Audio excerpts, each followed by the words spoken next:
incredible task of transforming our society. In South Africa, it involves breaking historical legacies which have been deeply divisive and have kept the majority of the country from fully accessing the rights enshrined in the Constitution. The extreme inequality, the high unemployment, and the millions of South Africans who depend on the state just to get by are a reminder of the work that still lies ahead before we are able to ensure that everybody is able to access the rights that are a reflection of the dreams of our ancestors. As the world fights through the worst pandemic in a century, it's clear that we cannot emerge from this crisis as we were. We need to do away with ideas and practices that have led to the success of a few while maintaining the perpetual exclusion and marginalization of others. It is under this theme that the Black Management Forum enters its 45th year of existence. This moment provides an opportunity for the BMF to pause and reflect and introspect on its continued relevance to the transformation landscape in South Africa. What began as a meeting at the Carlton remains an organization that is committed to breaking artificial glass ceilings and ensuring that Black leadership is utilized and represented at the highest level. It's for this reason that today we'll be grappling with the theme of driving transformation in South Africa, through ethical leadership. It's an honor for me to welcome American civil rights activist, Baptist minister, politician, author, talk show host, Reverend Al Sharpton. He'll be our keynote speaker for tonight. Let me also acknowledge the presence of past BMF presidents, deputy presidents, stalwarts that are part of the session tonight, CEOs, chairmen of boards, and all our dignified guests. Today's program will run in the form of a dialogue. Reverend Al Sharpton will respond to key questions from the BMF on today's theme. Following his address, I'll invite some of our guests to come on as respondents and also take questions from the delegates in attendance. So we're really hoping for this to be an interactive session, a meaningful session that can speak to the very present needs in our society. Without going any further, please allow me to welcome the BMF President, Mr. Andile Nomlala, to give us the organization's official welcome remarks. Mr. Nomlala.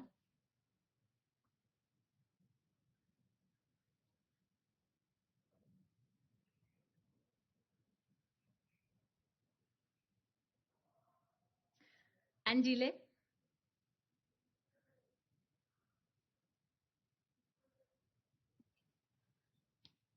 Hi, Kathy. Hello. The floor is yours. Okay, thank you. I'm just setting out the video. Thanks, Kathy, and thanks to the colleagues and the South African public and the leadership of the BMF. I must first start by greeting the past presidents of the BMF. We have 5 of them this evening who have joined us. President Eric Mafuna, President Begis Biya, President Bonang Mohale, President Nolita Fakude, and President Mzwane Lemanyi. I must also greet our deputy presidents that have joined us, Mayor Cecilia Kuzwayo and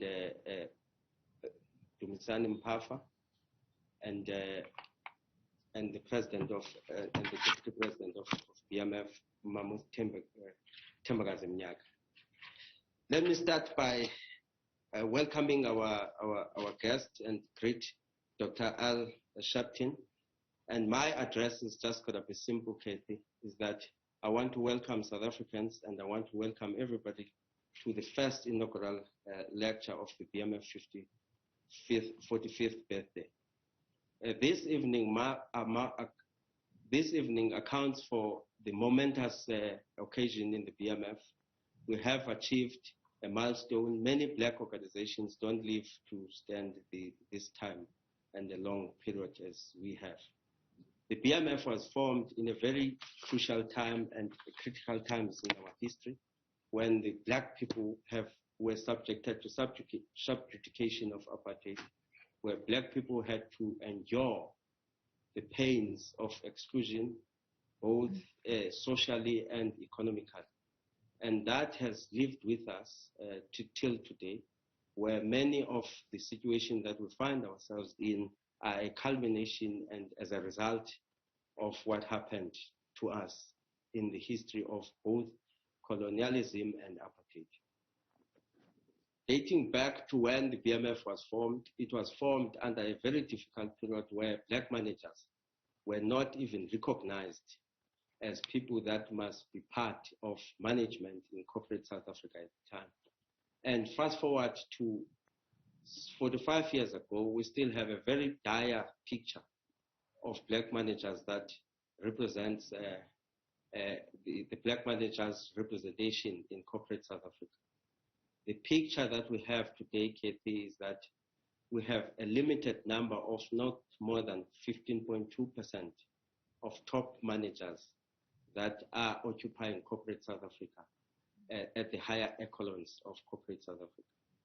It's a picture that ideally the leaders of BMF, and particularly our founding fathers, didn't comprehend that 26 years into democracy will be languishing in the transformation journey that we're in today. And I would like to make a call and say that even though the mood and the picture that we have as things stand is dire as it is, we must never be despondent and nor give up in fighting for the greater cause of having an inclusive country where all South Africans are represented, where all South Africans have a stake in the economic fortunes of our country.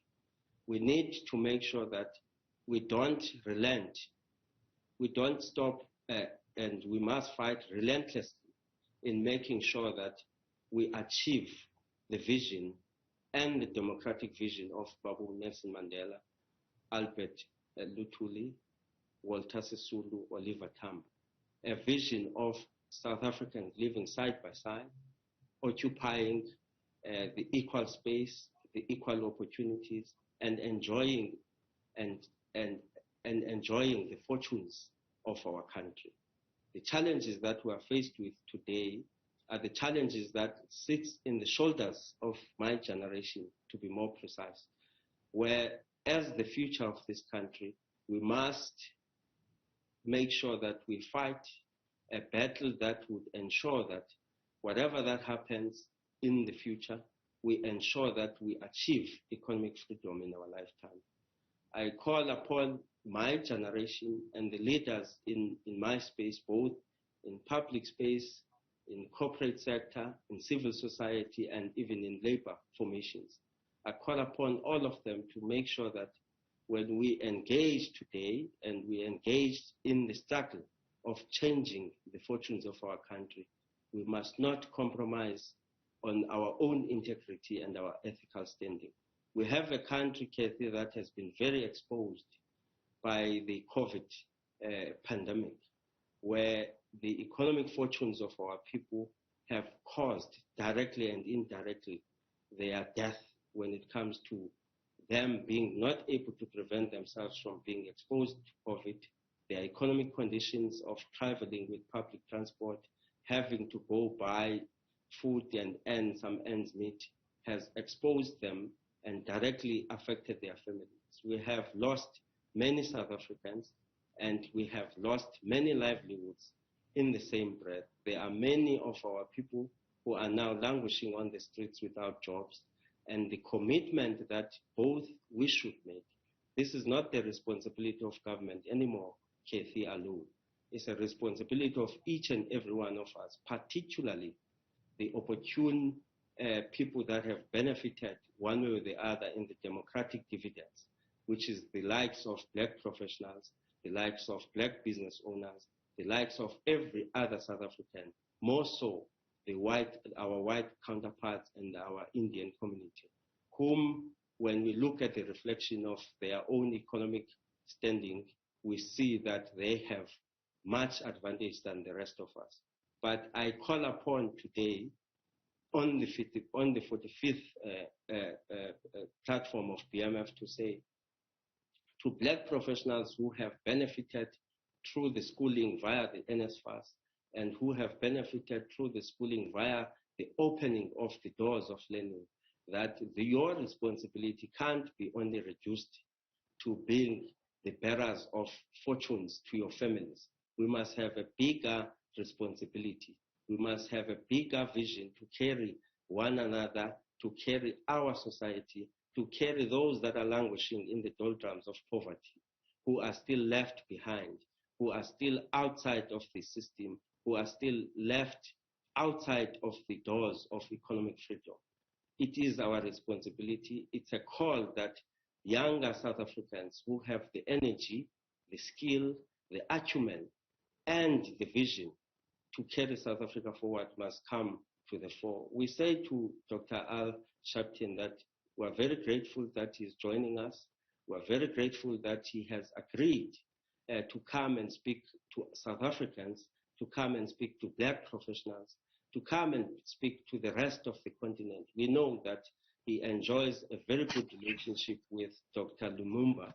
Dr. Lumumba is a luminary of an African scholar that we have hosted as the BMF, and we had shared some vision and some notes with him on how to skin the cat of developing and making sure that Africa thrives.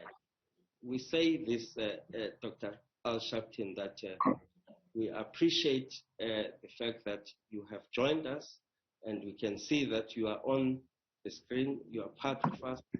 We are grateful that you are here, and we're looking forward to listening to the words of wisdom. Some other people are arguing that why do you have to still talk about the changes and the effects of transformational agenda in South Africa?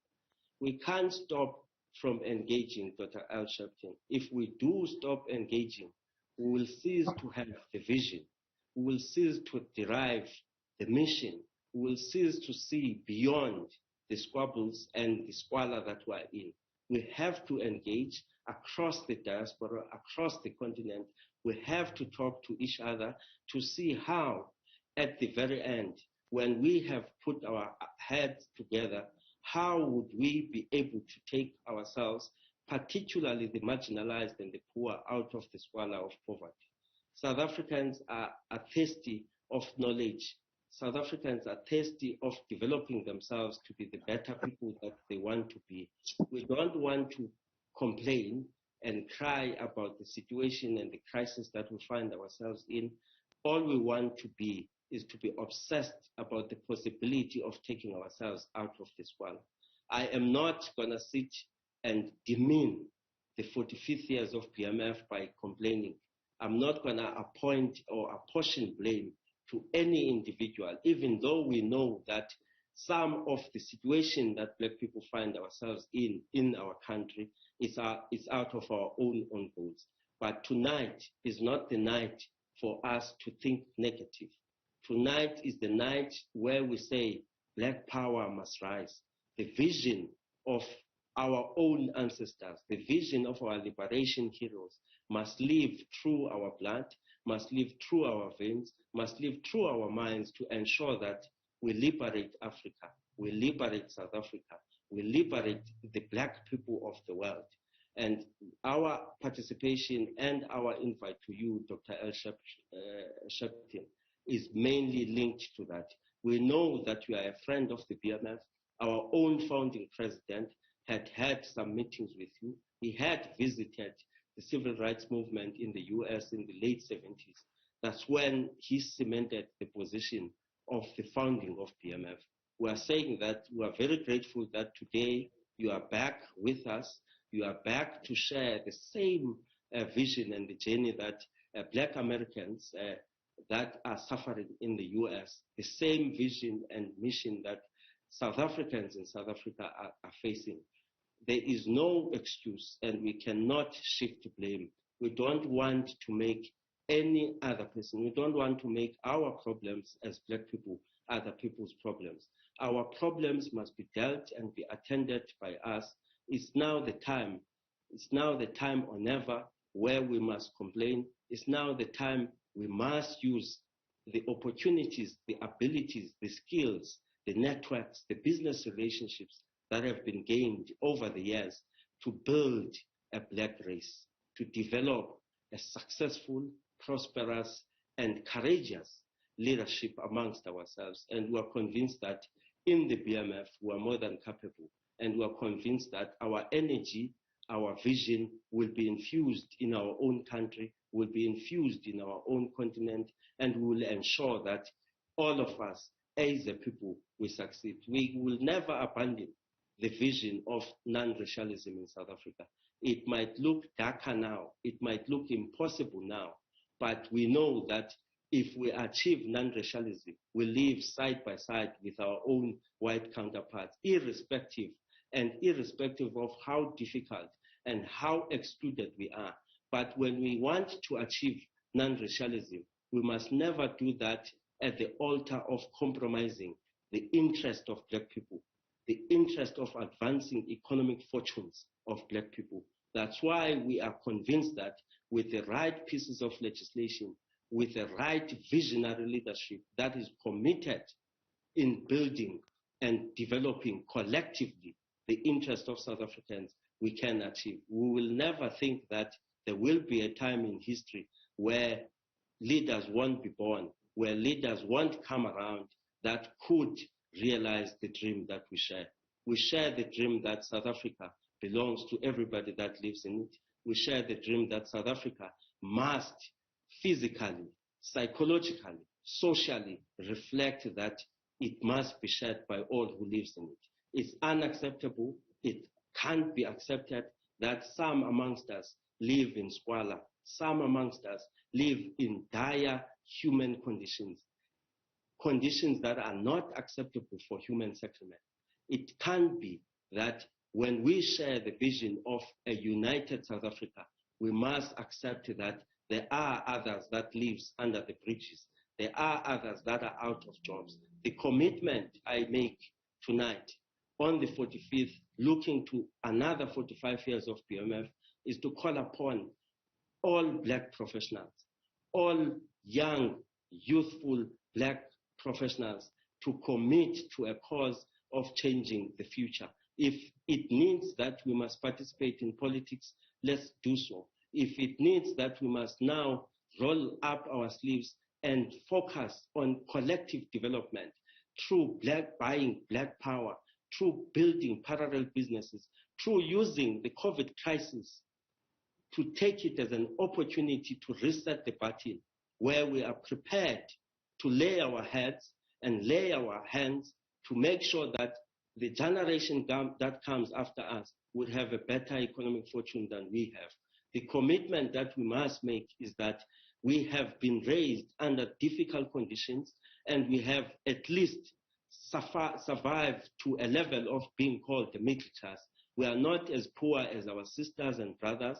We are not exposed and excluded as our sisters and brothers. But the commitment now says that with the little that we have, we must join it together, like it is the case in some parts of the US where there are banks that are built by black people. There are companies, pharmaceutical companies that are built by black people. And these companies are sustainable and they're helping and they're intervening and they're creating and they're growing economies in the US. We cannot cry and falter anyone despite the challenges, despite the squalor and exclusion and circumvention that were made. We are our own destiny. Africa must rise. South Africa will rise. I thank you.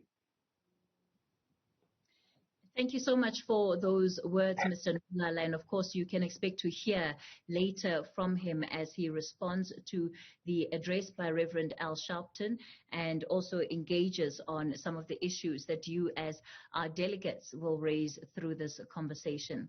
Without wasting any further time, let me welcome Reverend Dr. Al Sharpton.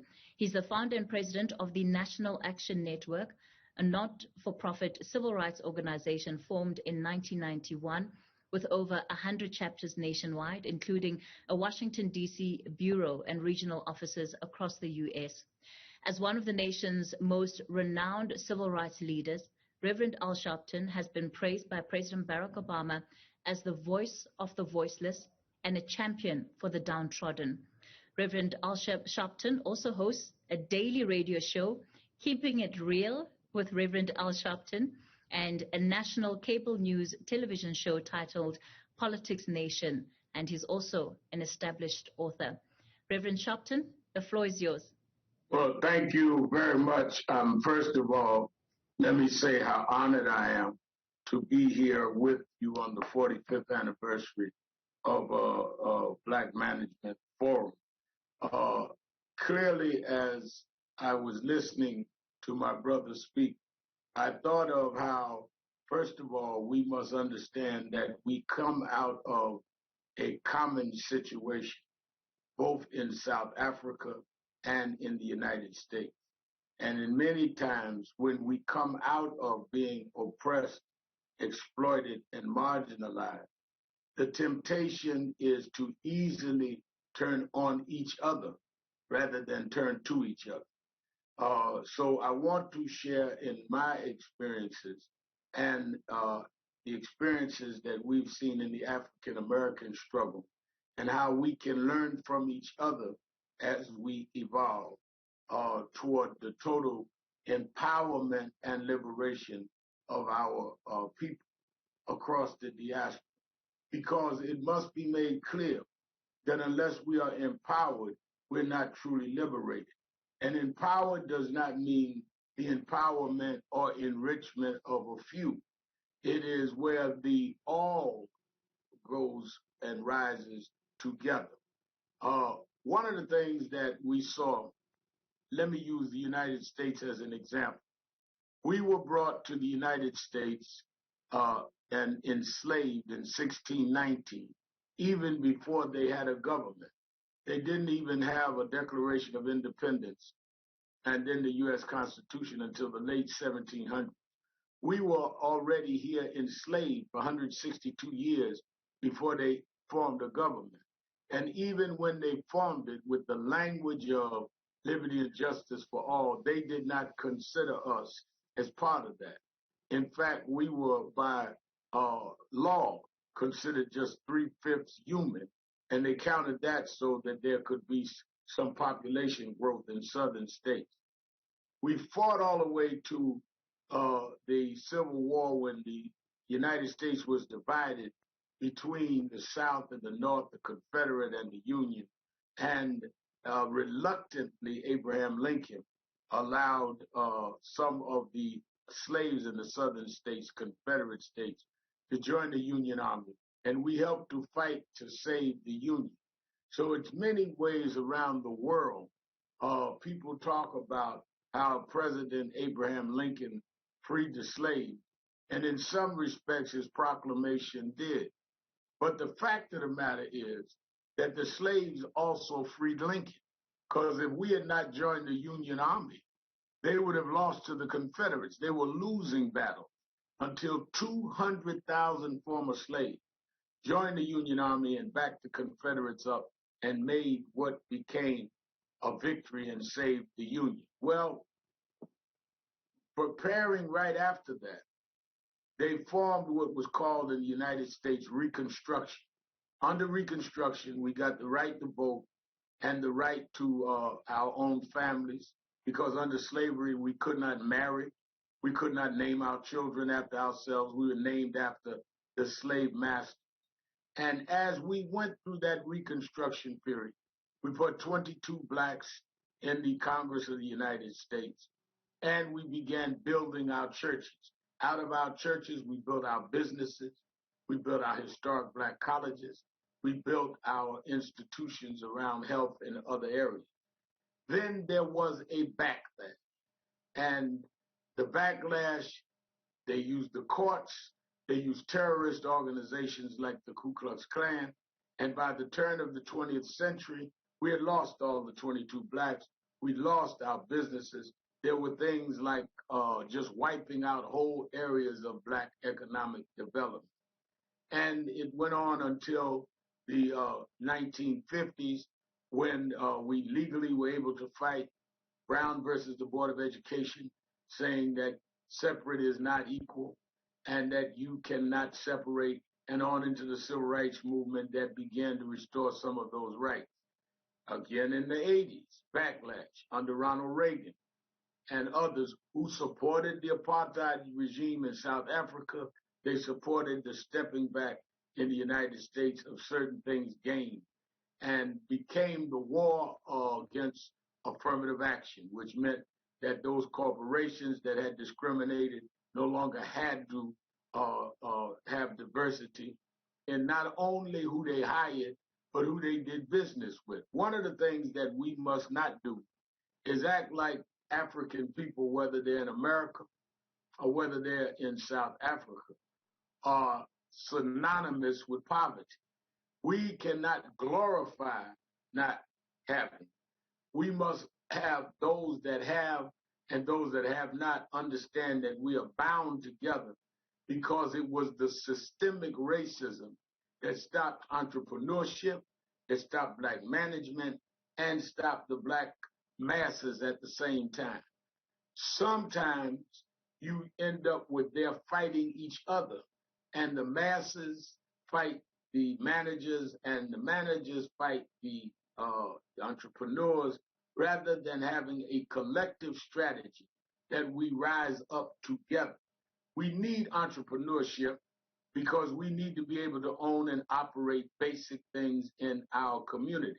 But the owners must not feel that they are there to become replacements for those business interests that exploit. They are there as an alternative, using the same values that fought to make them possible in the first place. Let's not forget, you would not be a major black entrepreneur in South Africa or the U.S. had there not been those in the masses that tore down the walls of apartheid and made it possible for you to be and do in the first place. So when you are operating in a way that lifts those that are living in squalor, as my brother said, you are not giving philanthropy. You are reinvesting in those that invested in making you possible in the first place. I remember I was in an exchange at a university with a self-described black conservative, American conservative. And he said to me, Reverend Al, he says, I see you marching and protesting and trying to get new legislation, and I don't do that. I made it because I went to the right university, and I'm a member of the right fraternity, and I have the right connection. Look at my resume. Civil rights struggle didn't write my resume. Read my resume. And I took his resume and I looked at it and I said, yes, it's very impressive. You did go to the right university. You did go to the right school. You did have the right teachers. You are the member of the right fraternity. And I would even concede civil rights did not write your resume, but civil rights movement made somebody read your resume. You were not the first qualified black in America. It was some unlettered, illiterate blacks that laid in the gutter. Some were killed. Some went to jail to make it possible for those doors to be opened. So the first thing we must realize in a struggle is those that are discarded are the ones that made you regarded. And therefore, we must keep that bind together and lift up. You build a building from the foundation up, not from the penthouse down. There cannot be a penthouse without a foundation. Therefore, the penthouse must keep the foundation strong. Otherwise, you are atop something that any wind can blow away. So there must be a commitment to the values and the beliefs that led to the inclusion in the first place. And we must see each other as family that was family in oppression and must be family in liberation. If we lose sight of that, then we become replacements for those that were discriminatory rather than the alternatives and the liberation from that. So those that do business in South Africa, they must do business with South Africans. It is as clear as that. There must be a method systemically set that if you're going to do business here, we are not here to be exploited, but we will do business, which is exchange, not exploitation. That's what you have represented for these 45 years. We're not trying to run people out, but we're not going to be inhabitants and be exploited in our own land where we're treated as consumers and as just some byproducts. But we are the center and core of a great nation that has evolved. 94, you began the right to vote. I was an election observer there in Johannesburg. I was there when they proclaimed the ANC the winner. But at the same time that you build your political empowerment, you must have economic empowerment. Otherwise, the political interests will have to go to economic interests to even finance what they're doing politically. So we need both and. But those that become the recipients of those economic doors being opened must not be like the man that I debated and act as though that they got there on their own. They got there because of a mass struggle. People will say, well, Reverend, I invested, and that is why I am living well. Well, you invested, but you didn't invest more than those that were killed fighting apartheid. Those that spent decades in jail fighting apartheid. How much can you pay somebody for spending half of their life in prison, half of their life mourning their dead to make you possible? So you must, as you build a business in your business, you must provide what can be income for the masses, what can be opportunities for their children, and where you work to develop the whole, not just develop it for yourself. Nobody died for your career. Nobody went to jail 30, 40 years for your personal aggrandizement. They did it hoping if they opened the door, that if it was just cracked open, that you would help fight to expand that door opening so that all of us can come through at the same time. Too often, we imagine and we dream about what we want to be. We want to be successful. We want to be respected. We want to be that. That is what we want to be. But we never ask the second question. Why do we want to be that? Why is more important than the what? You should want to be successful so you can empower those that made you possible to be successful.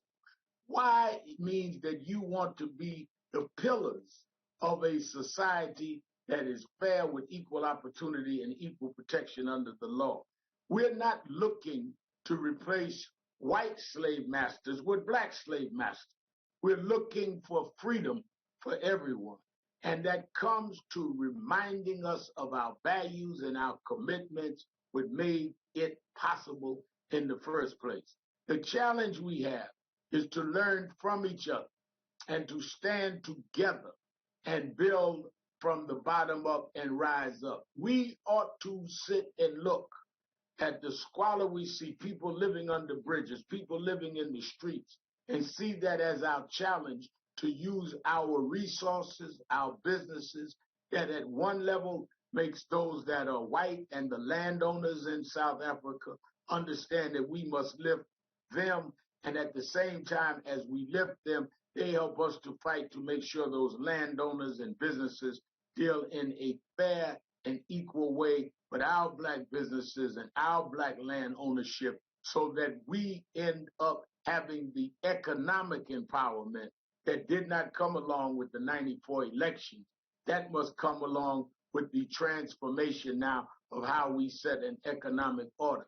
We cannot be free if we're still economically excluded in the land that is ours. And we must enjoy the economic spoils. Otherwise, we are just involved in civics and not political empowerment. And we're not fighting to have civic rights. We're fighting to have human rights, human dignity, which is also in part by our ability to do business in the land in which is ours. So our chapter is not one or the other.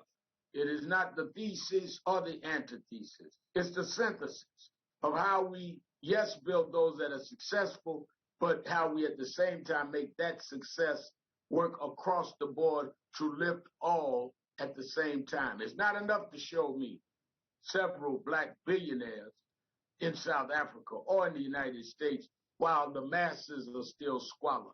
We need to be able to raise up, and those billionaires invest in the raising up of others.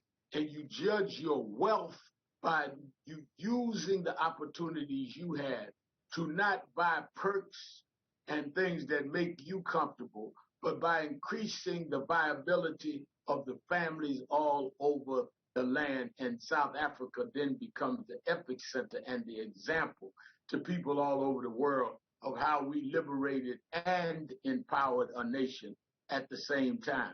Empowerment is also involving money. There's a debate about capitalism. The first thing that you must understand, you can't have capitalism without capital. If we don't have the money, the capital, the ability to execute capital deals, access to capital, access to the global deals, access to the money flow, then we are not talking about anything but an ism. And we're sitting around discussing philosophy and discussing ideology while others are making deals off of the natural resources and the natural grain and richness of an African continent, that they exploit the land while we're sitting around arguing about how brilliant we are. We want to partner with you. In fact, we have started an international division of my organization, National Action Network. We want to even be involved right there in Johannesburg. We're going to set up an office to work on how we relate and trade with those in South Africa, blacks that are in business. We need to be able to say with a new administration that you must not just deal with aid, but you must deal with trade. You must with these technological giants in this country. How do we develop the technology? How do we develop the situations that have reached such trillions of dollars here that it is shared in a business way with the state of South Africa that helps the people?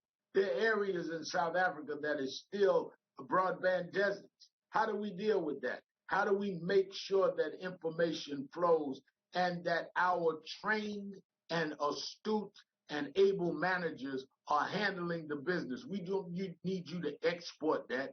That could be built right in the nation, but we must share in the wealth, not just have the work without sharing in the wealth. This kind of balance must be our global African diaspora agenda, because we are able and we are capable. We just have not done the opportunity. If we can link across the Atlantic, the same Atlantic that millions of our forefathers in America drowned to death, being brought to slavery, if we can reconnect across that same big ocean and bring the liberation economically with management skills, entrepreneurial skills, and a commitment to lift the unskilled, to make sure that they are part of what is empowered.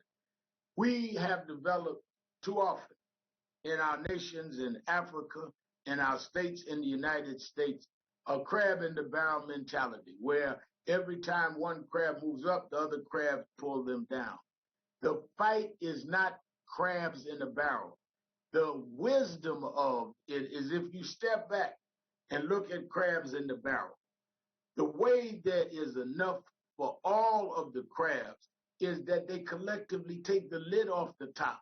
If there's no lid, it gives you the room to stretch out and build everything. Our problem is we've been put in a barrel with a lid on it, and they enjoy. It's almost like a sport of us fighting the masses against the black classes, the entrepreneur against the masses against the managers, whereas there's room for all of us to use our expertise and our effectiveness if we make them take the lid off of us and we enjoy the nature that is there, the resources that is there, the natural gift that God gave us, not a white man, not an Indian man, not a black man, but that God gave us that should be accessible to all. Let me also say that we must be willing to work with those of other nationalities, whites, Indians, whomever it may be, that are like-minded. Because just like there's some of us that deal in selfishness, there's some of them that are wrong, but there's some of them that are right. And as we build this multiracial commitment, which is what broke the voting apartheid, we can break the economic apartheid. But we must be clear-sighted, we must have a focused vision, and we must understand that the fight was about freeing and empower all of us, not just a selected few. None of us are free until all of us are free. None of us are living in wealth unless all of us have access to that. Any child should be able to have the same dream in South Africa of being successful and sharing that in a way that is responsible and fair, and not hoping that I'm born to the right family. Otherwise, I am destined to only a life of squalor. There ought not be any squalor as long as any of us are able to exercise our gifts and talent and understand that that was a gift. That was not something we were entitled to. So my message to you is let us learn from each other's mistakes. Let us learn from each other's weaknesses. And let us not betray the values that brought us this far. We did not do decades in jail. We were not killed in the battles against apartheid. That was done for us. Let us not in any way desecrate the graves of our liberators by acting as if it was done for our personal enrichment, our personal aggrandizement, and forget the masses that was the reason it was done in the first place. I close by saying this Sunday is the anniversary of what is called Bloody Sunday. Bloody Sunday is a day that 100 blacks marched across a bridge in Selma, Alabama, called the Edmund Pettus Bridge. That bridge was named after a Ku Klux Klan named Edmund Pettus. That Sunday, as Hosea Williams, who was the field director for Martin Luther King Jr., and John Lewis, who later became a congressman, who just passed last year, Amelia Boykin, a black woman who lived there in Selma, they marched across that bridge to get the right to vote. And as they got to the top of that bridge, they were terrorized by Alabama state troopers that beat them bloody and sprayed tear gas on them. And the videos went around the world of that brutality. It was that beating that led Dr. King to come in and finish that march and marched all the way to Montgomery, and it led to the National Voting Rights Act. The Voting Rights Act of 65 protected our right to vote that was in the 13th, 14th, and 15th Amendments after the Civil War. From 65 on, we started electing black mayors. We started electing blacks to the Congress and blacks to the U.S. Senate. But then we said it's not enough for you to hold office. Why aren't those counties and states and cities doing business with the black community? Why aren't we their asset managers? Why aren't we getting the construction contract? Why aren't we the ones dealing with the utility contracts? Why aren't we building black banks and some of the tax dollars that we have to pay our taxes not put in our banks? How do you have cities that are 60% black and therefore 60% of the tax revenue is black, but all of the money are put in white banks? If we can build black banks with our own tax dollars, our own corporations that sell their product in our community should bank in our black banks, we can then make business loans to our own people. We can do home loans and home mortgages to our own people. But as long as we have to come to other places of finance, you will not give us the same fairness. You don't even understand the landscape, because many of us came from the bottom up. We know how to lift the bottom because we came from there. That is what we must do. It is not some gift or some shakedown to make those that sell their products or that take out taxes to democratize that. It is a shakedown to not democratize it, to say that you can be our consumer base, but all of the financial institutions we will own and control. So that is the kind of bonding that I would hope we can do. That is why we want to be a part of South Africa and South Africa a part of us. And if we have been oppressed and exploited and marginalized together, we can rise together. And the next frontier is economic empowerment, economic parity, not economic charity. We don't want a donation. We want contracts. We don't want somebody to feel sorry for us. We don't want pity. We want to not be pitied. We want to have fair exchange. We can perform if we're given the opportunity. Thank you, and God bless you. Thank you so much for those words, Reverend Sharpton. And, of course, those words coming out of Reverend Al Sharpton as he delivers his keynote speech at the Black Management Forum's 45th inaugural lecture. And, of course, coming out with some really powerful bites here, saying that economic empowerment, economic parity, we don't want pity, we want fair exchange. And, of course, then we will continue to bring you more of what came out of that as we continue to monitor the developments at the inaugural 45th lecture of the BMF. More still to come.